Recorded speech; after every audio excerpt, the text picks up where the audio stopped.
With all the success you've had, do you still face, are you currently facing any fears, or are there fears about the horizon? I have to give you amazing props. You're such a curious person about the people that you talk to.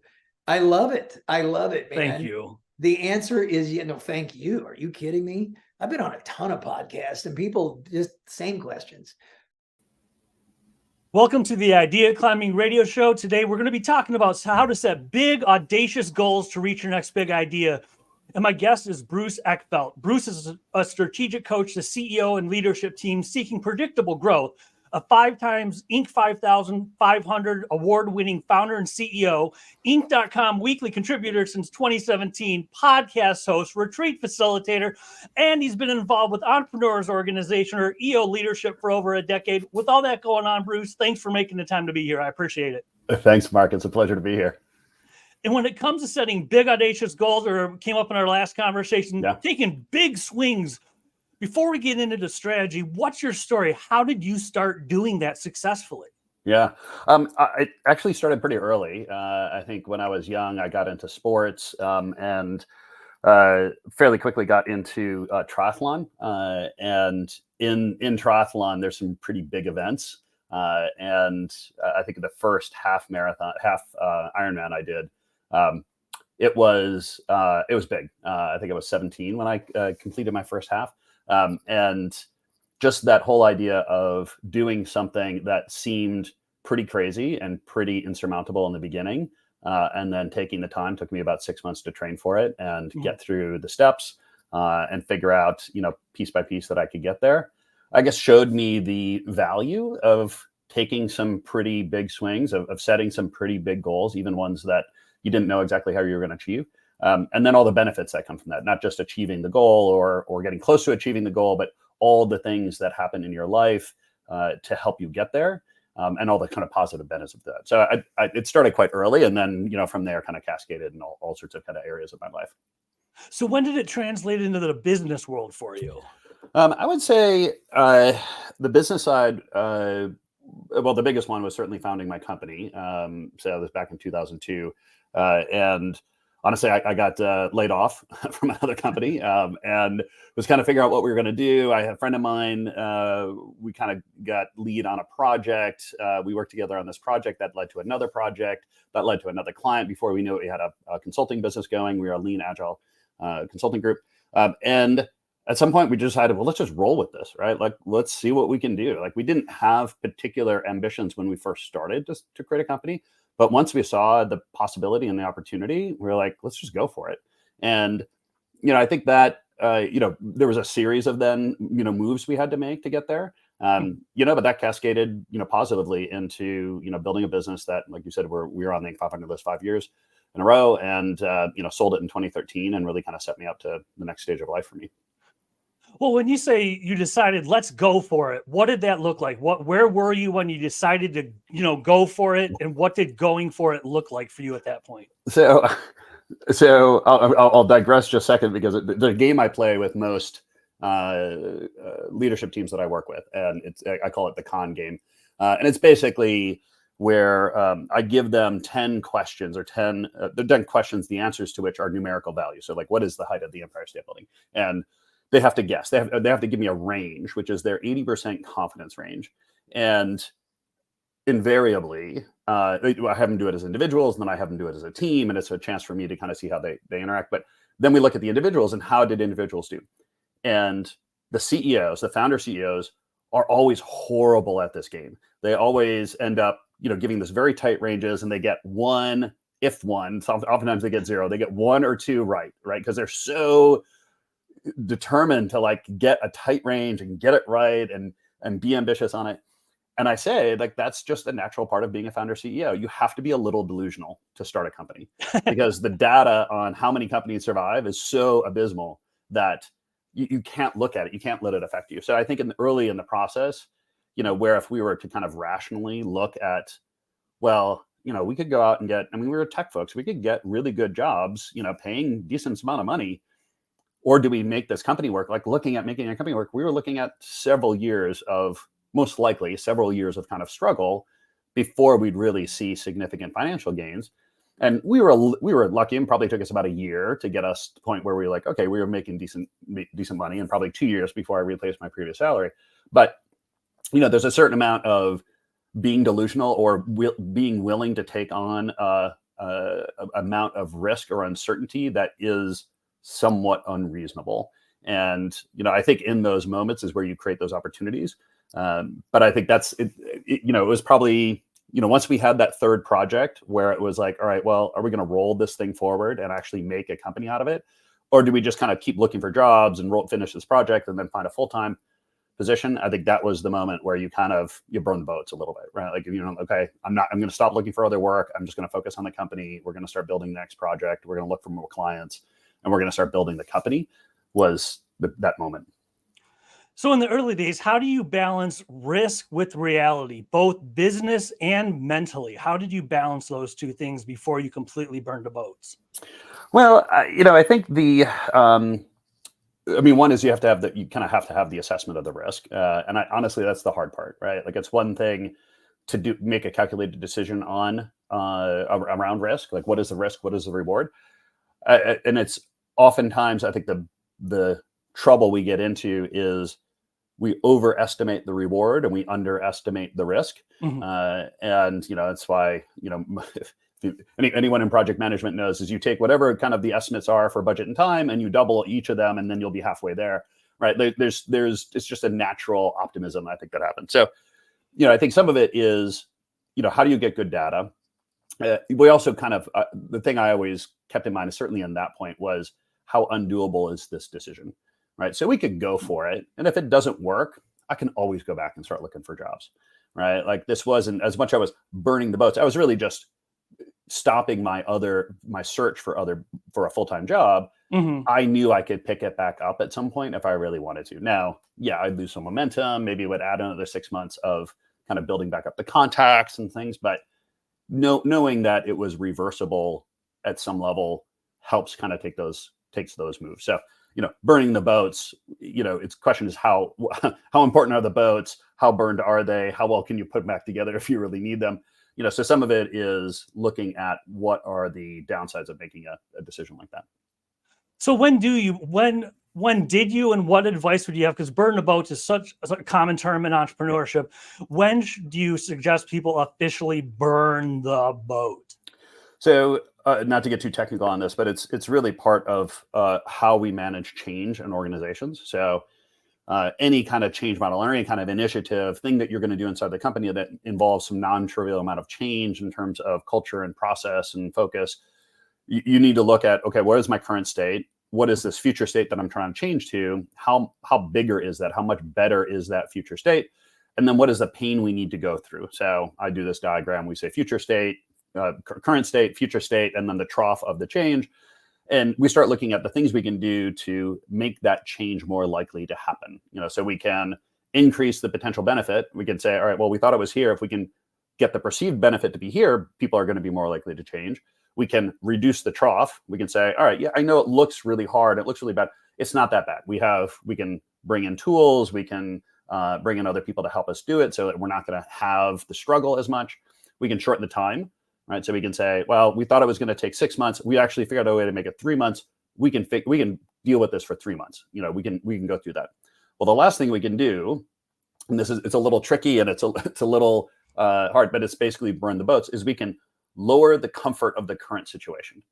Meaning, if the delta is here, we can try to increase the benefit of the future, but we can also reduce the comfort of the current situation. And the effect is you make the perceived benefit of the future much higher because I'm now making the current situation worse. I also make the struggle less daunting, right? Because if the current situation, future situation, and the struggle was here, well, if I lower current situation to where the struggle is, well, I might as well do it because I'm just as much pain now as I would be in the struggle. So that burn the boats idea for me is really a calculated and strategic effort to motivate people to change, to create a situation where people are more likely to enter the struggle phase so they can get to the benefit phase. And how you do that really depends on what's driving the comfort at current state. So depending on the situation, you can look at different factors, but that's really what we're doing in that situation. So you burn the boats, you have some stability. What was the first big swing you took after you burned the boats? You're like, okay, we're cool, but now we got to take another big swing and set another big audacious goal. What did that look like after burning the boats? So we were a service company. We were technology services. So our primary, we had several different sort of assets or capabilities. We had some IP, we had some systems, tools, and stuff we had developed. But the primary value, or the primary thing that we used to generate value, was people. And a lot of the big decisions are around hiring people. And looking at most consulting models, there's this gap between when you hire somebody and they're trained and ready to work on a project, and you put them on a project and they bill an hour, and or they work an hour, you bill the hour, you collect on that hour and have to pay them. There's a gap there. So any service company knows that there's a carry that you have to calculate between when you hire somebody and when you actually start making money on them. And looking at, you have to basically capitalize that, you have to finance that.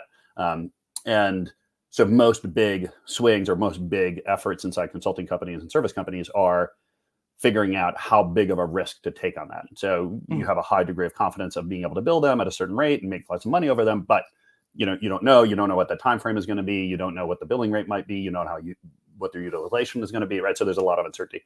We had a situation where we lost a client, one of our big clients. Very, very painful. One of the first things I do with any consulting company is look at their concentration of clients. But we had a big client.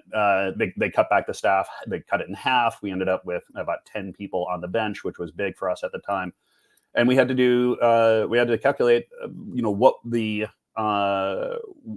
what should we do? And the two big options we had were, okay, well, we can obviously let people go and then go find new work. And then when we get the work, hire new people back, maybe them back, or we can keep them. And if we can find work quickly, that is great, because they're obviously people that we know, like, and trust. Like, we want them. We know we can put them on the project. We know that can deliver value, reduces a lot of risk, but we'd have to carry their salaries. And we did the calculations, and we looked at basically how much would it cost us to rehire that team. And when we kind of looked at all the numbers and kind of the various costs around it, it was about a 4-month carry, meaning that if we could replace that work within 4 months, we'd be ahead. If it was going to take us longer than 4 months, we'd be behind.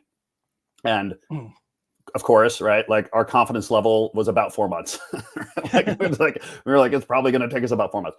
So, we had to kind of take a bet, right? We had to say, all right, what are we going to do here? And we decided to keep everyone. And we found some ways to kind of offset it and put them on some other projects at partial rates and things like that. But that was a swing, right? That was basically saying, okay, we're going to take this risk, or we're going to keep people around, and we're going to bet on ourselves to be able to generate the new business.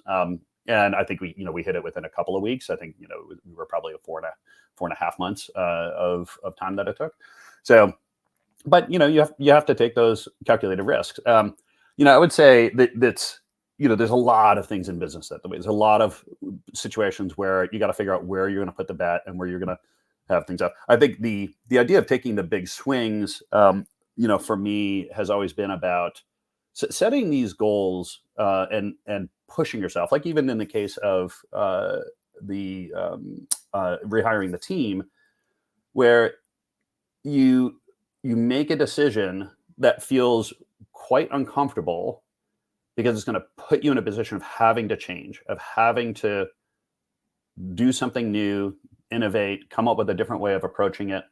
And I find that even in the companies that I coach now, one of the key parts, or one of the key parts of the process, or the key things that I do with them is we set these. I usually look at a 5 to 10 year horizon, where we want to create some kind of goal. We want to set some kind of vision and objective that we're trying to achieve that is going to put some shake in the knees.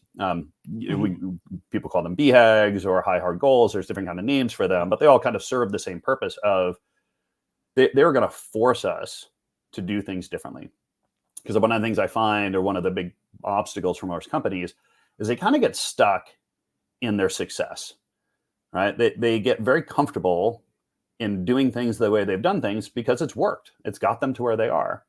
The challenge is often, if they don't change, they're not going to be able to get to the next level. So if I'm working with a company, let's say it's $10 million company, and they want to get to $25 or $50 million, the fact is they're not going to get there doing things the way they do things today.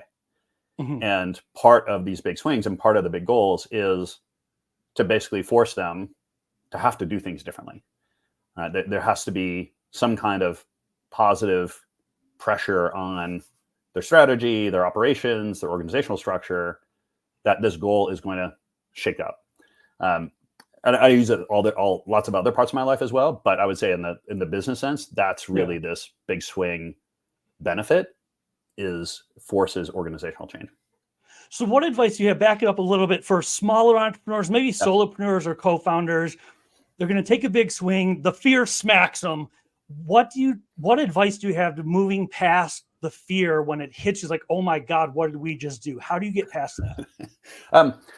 Well, I guess it kind of depends on how they set it up. I mean, when I'm working with the team, we want that to be a very conscious, deliberate choice. Like, we want them to own that decision. So while there is intrepidation about like what we've done, there is an ownership of that decision, right? So by doing that, they understand they've put themselves in that position to be able to generate that kind of change.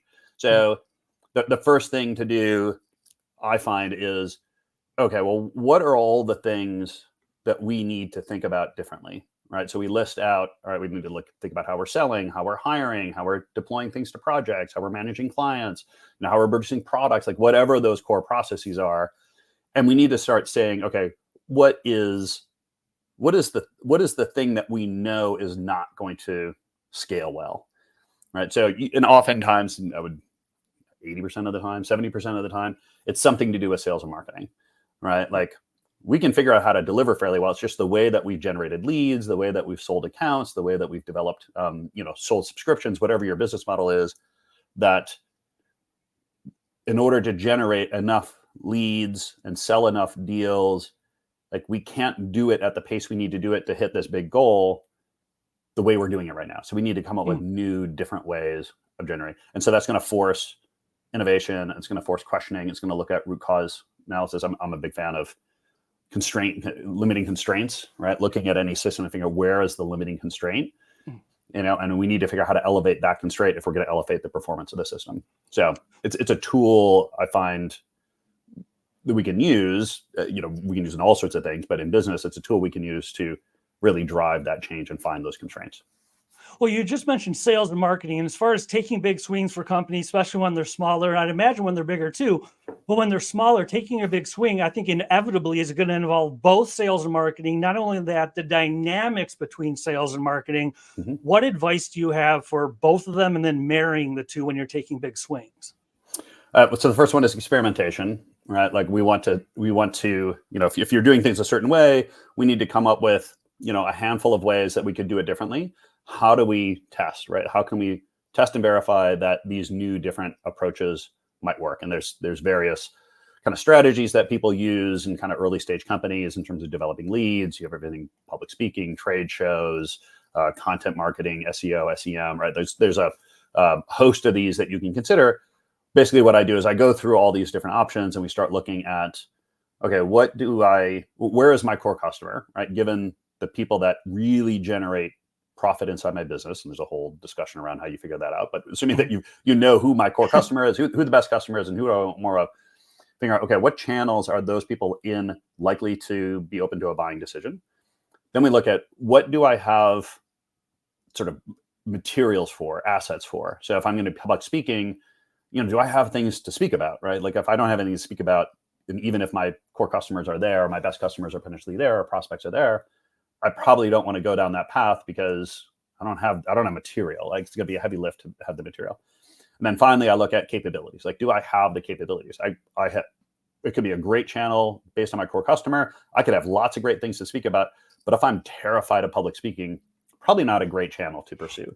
So by looking at those kind of questions, we can look at the channels and we can come up with, okay, we need to pick 2 or 3 here that look promising.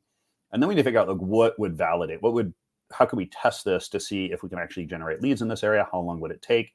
And how do we kind of apply or allocate resources? And usually we're dealing with limited resources in these cases to those different strategies, so we can figure out, like, what do we want to double down on? And we need to do that on a kind of iterative basis, meaning we may find a new channel. It might work for 12 months, 18 months, 24 months. and then I might dry up. There's only so many speaking opportunities, right? Like I can't speak 100 times a day, right? So, I need to think about, okay, what's the next version? The other thing is that my services and stuff kind of will evolve. I might be able to, whereas I might not have used a channel very effectively before, now that I'm a bigger company, I might be able to use a channel much more effectively now that my size is bigger. So when you get all this lined up, you have your first big swing. Maybe it doesn't work immediately, but the first big swing that works, how do you know when to step up and take the next big swing? I mean, how long do you skate by on success before saying we got to level up? So for businesses, what I tend to model is we want to establish a purpose, which is the thing I want to do forever, or the thing I can do forever, the impact I want to have in the world. Then we do a BHAG or a high hard goal, and that's going to be generally in the 5 to 10 year range. Where do I want to be 5 to 10 years? What's a big achievement, a little scary, move me into a new league, force me to change, right? It's going to have those qualities. I find it's a 5 to 10 year range is long enough out that I can't quite see it. Like I can't trace a line from where I am to there very easily. So it has that uncertainty element. But I find more than 10 years, I mean, there's some, if it's an established industry, we might go 20, we might go 30, but 10 years out is kind of within kind of the frame of most entrepreneurs kind of ability to think through. Like 20 years out, people are like, I don't know what I'm going to do 20 years out, but they can kind of think 10 years. So 5 to 10 years out. So we do that, we set that BHAG, and then I have a whole process where we break that down into 3-year goal and then 2-year goal, 1-year goal, quarterly goal. So we map that out in terms of how we're going to achieve that. But that 5 to 10 years is out there. And what happens is we start marching towards it, right? So I'm a big mountain climber, so I use this idea of climbing a mountain. So we set a summit, right? Like we're going to get to the top of K2, right? And we start setting up base camps. We say, okay, this is where we need to be this year, next year, and we deal with all the things that come up. We maybe have to go about on the backside of the mountain if the front side didn't work, right? Like we figure out how to do it, but we're chipping away, at these base camps. We're moving up and at some point we're getting kind of close to the summit, right? Like we could do this in the next year or two. That's when we start thinking about the next one, right? So we start thinking about, all right, we're almost to the top of the summit. What's the next mountain? And the reason is we don't want to get in a situation where we achieve it, we're summit, and then we're kind of like, okay, we don't know what to do, right? Because it creates this kind of success problem, right? It's like, what do I do next? And so as we start to reach the summit of one goal, we actually want to start setting the next one. So like I'm working with a company the last couple of years where they were looking to be from a regional to a national player, right? So we spent the last 3 years and we set it as a 10-year goal. It looks like they're going to achieve it in about 4, but it's this, we set this goal of national. That was really scary for them. They didn't know how to do it. And they made some good moves. We figured out some pieces. It actually wasn't as hard as we thought. They're close to that in the next year. I'm doing a session in September where we're thinking about the next 10 years. And now we're thinking nationally. What would international? What would international look like? And it's interesting in that case because it's not really international. We're looking at a couple of different other markets that would really be a big lift. But the point is like, they're starting to get close to it. We need to set that next one because without the next goal kind of figured out, or at least a couple of them identified, if we summit, if we get to the top here and we don't know what to do next, we lose, things start to fall apart, right? We need that directional focus to then drive the next round of planning. So how about for new companies getting started, let's say 1 to 2 years in, or maybe even less, how far out should they be planning? Because I'm guessing it, especially if you're new, it's like, I don't know who I'm going to meet tomorrow sometimes, but to make it effective in your mind with your successful strategies, how far out should their initial goals be or their BHAGs be? Yeah. Well, so go back to what the qualities of the BHAG are, right? So it should be something that I don't understand. I can't see exactly how to get there, right? There needs to be some level of uncertainty. It needs to be a little scary, right? It needs to be something that has some intrepidation. It has to be something that clearly is going to force me to change, right? Like I can't, it's pretty clear I can't get there doing what I do right now. And the last one I always put in, it should move you to a new league, right? You should be going from the minors to the majors, farm team to minors, right? Like should shift you up some level. So I would say, look at those characteristics and then figure out like, what is the time frame that will give you those characteristics. So a lot of the companies that I work with, they're 10, 20, $30 million.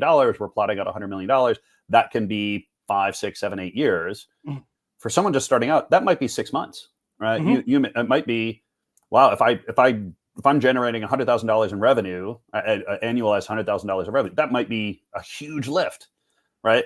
That I might need to figure out how to do that in 6 months, right? So it's less about the time frame per se, and it's more about what time frame gives me, what goal do I need to set in what time frame that's going to give me those qualities, right? Because again, the point of setting those goals is to force you to really innovate and push and change things, and not just spinning in the current way of doing things. Like, it's forcing you to do something else. Well, you're talking a lot about forcing yourself to make change and do things. How do you respond, react or respond? Respond would probably be a better one. How do you deal with forced change when it comes externally into the company and you're not expecting it, and now you're facing change that you had no idea what to expect of it?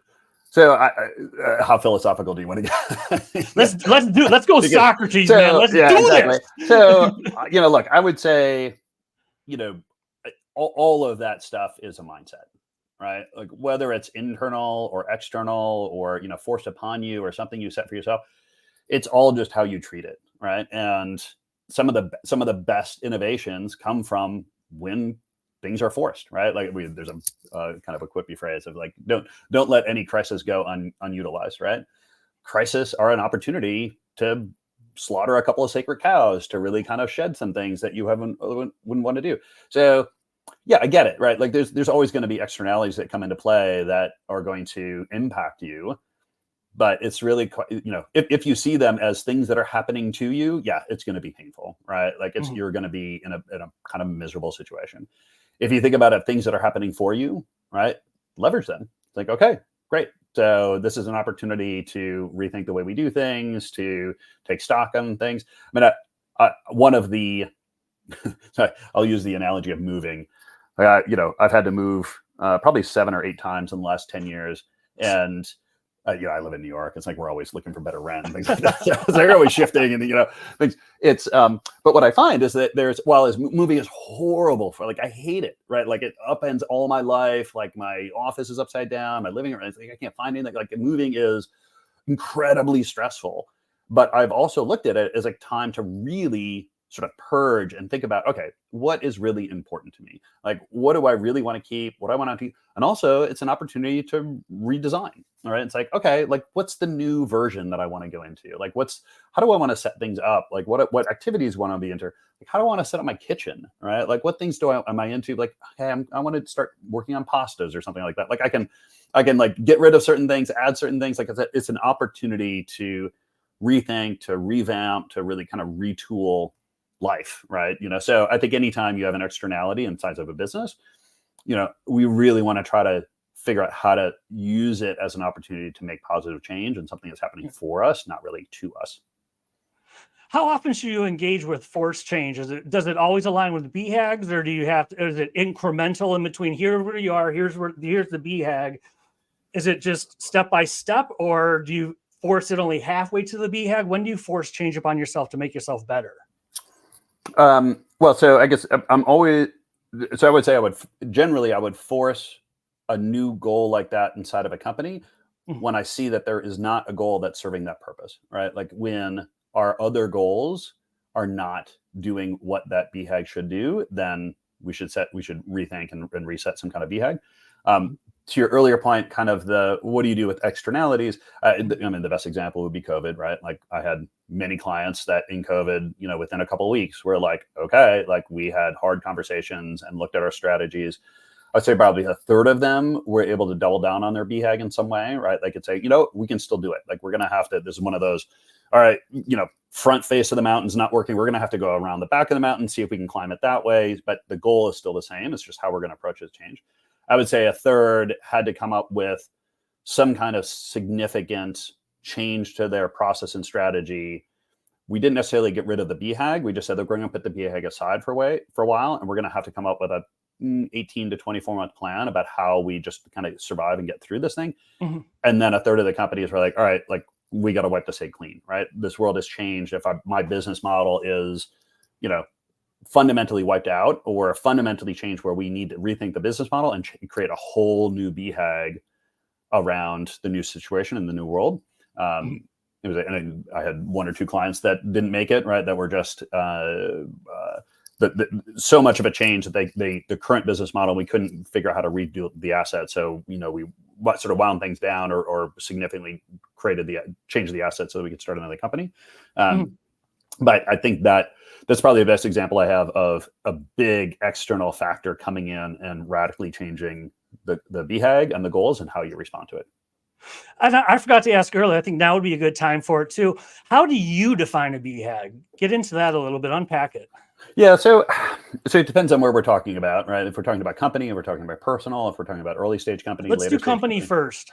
Yeah, so I think companies, it really comes down to that those factors of what's gonna force me to change, what's gonna put some shake in the knees, right? And so then there's a couple of different types of BHAGs. We talk about BHAGs that are based on metrics, and I try to stay away from revenue, but I focus on things like some kind of widgets. Like if we're producing 100 per week, okay, it might be 1,000 per week or 10,000 per week. It's kind of the McDonald's, I don't know what they are now, 80 billion served or something. I don't know what number they're at, but you set some kind of unit production, unit delivery that is scary.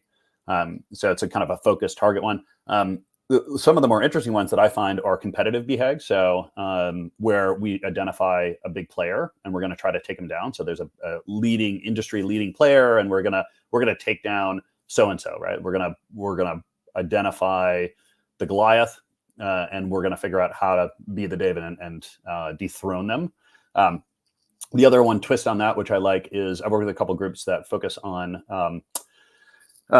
things like cancer. You're doing cancer research and stuff like that. And like their BHAG was to eradicate cancer.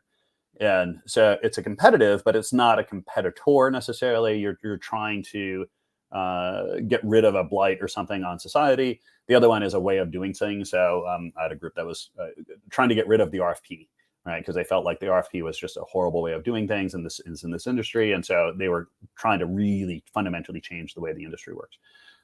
So those are good kind of competitive ones.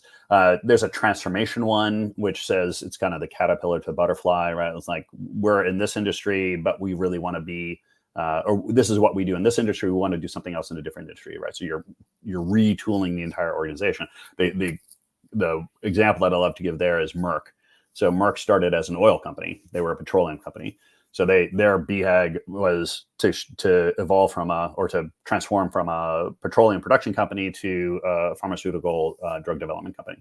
And this was like early 1800s, right? So they did it, right? Like everyone knows Merck today as a drug company. Like everyone was like, they were a petroleum company originally, right? So there's these transformational BHAGs. And so there's different kind of models or different kind of styles, but setting that kind of 5 to 10 year goal with that shake in the knees is what we're trying to do there. On the personal side, it can be like the story of I turned 50 a couple years ago, and a couple of weeks after my birthday, a friend of mine who's a mountain guide texted me, and he said, "October, once in a lifetime opportunity. Are you in?" And he knew I was kind of looking for like, what am I going to do? I try to do a big challenge every year. And so he texted me, and I texted Isaac, where, when, or where and how much? And he said, I'm not telling. I was like, Oh. And at that moment, I kind of looked and I was like, oh, damn it. I was like, I know I need to say yes to this. Like, this is really uncomfortable, but I'm just going to say yes. Because I knew like I needed something. I needed something, that was going to push me, right? That was going to, give me a little fear, was going to push me in mentally, technically.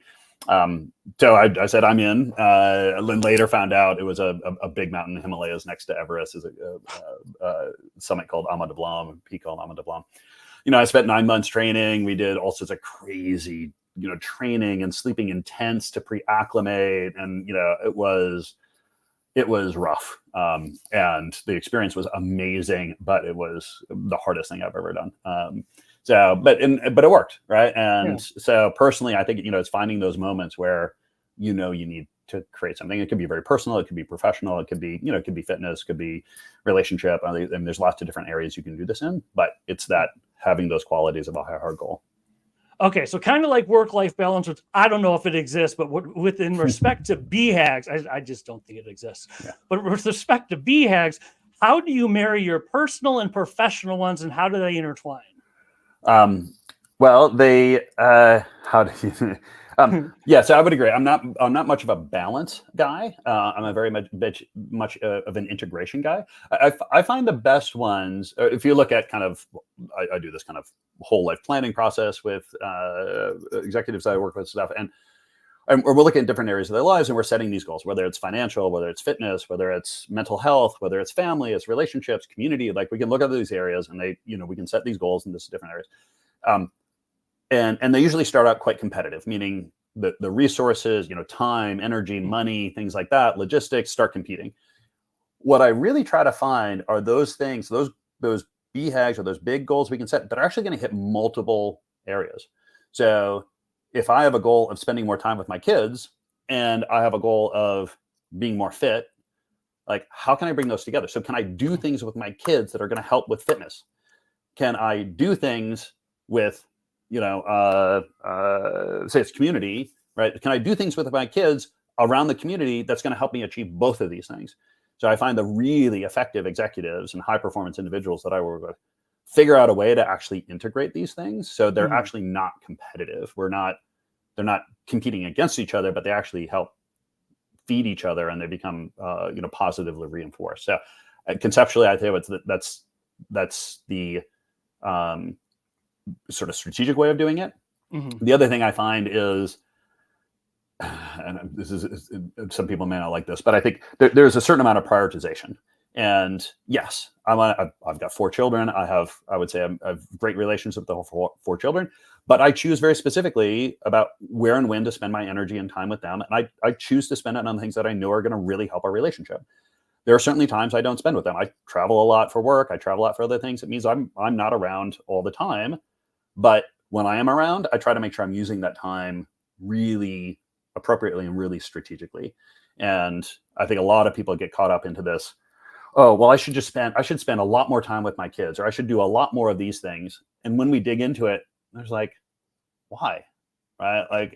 We realize it's kind of, well, because so-and-so does, or so-and-so did it, or my parents did it for me, or I feel like, all my friends do it that way and stuff. And when we start unpacking that, we realize that they're external kind of things that we're trying to measure ourselves against. And if they really get into the why, then we can really figure out, okay, there's actually lots of time. You have a lot of time and resources if you use it well against, focused efforts and focused goals. We have covered a lot of ground in a short period of time, to say the least. If someone watching or listening right now is like, I get it, BHAG, set a big audacious goal, swing for the fences. If you were to say, above all, do this one thing, at least this, what would you say that one thing would be, and why? I use this term a lot of learn how to become comfortable with discomfort.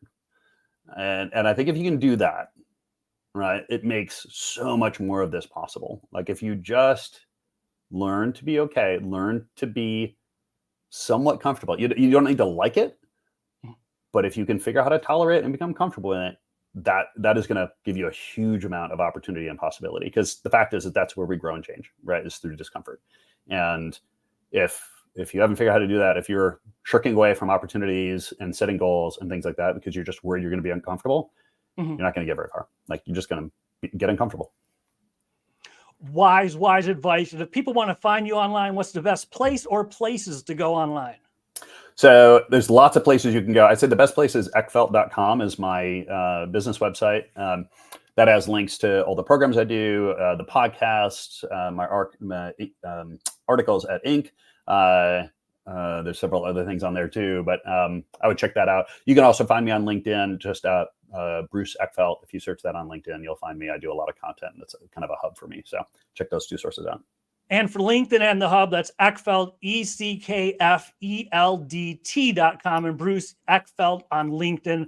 Bruce, this has been awesome. Thank you so much for the time and insights. I really appreciate it. Thank you, Mark. It's been a pleasure. And See. Thank you for tuning into the Idea Climbing radio show today. I really appreciate it. I hope you got something great out of it that you can take into your own life and use to be better in your own life. If you want more great shows like this, go to 216thenet.com. You want to see more of my interviews, radio show, and podcast? Go to markjcartertv.com. Again, that's markjcartertv.com and 216thenet.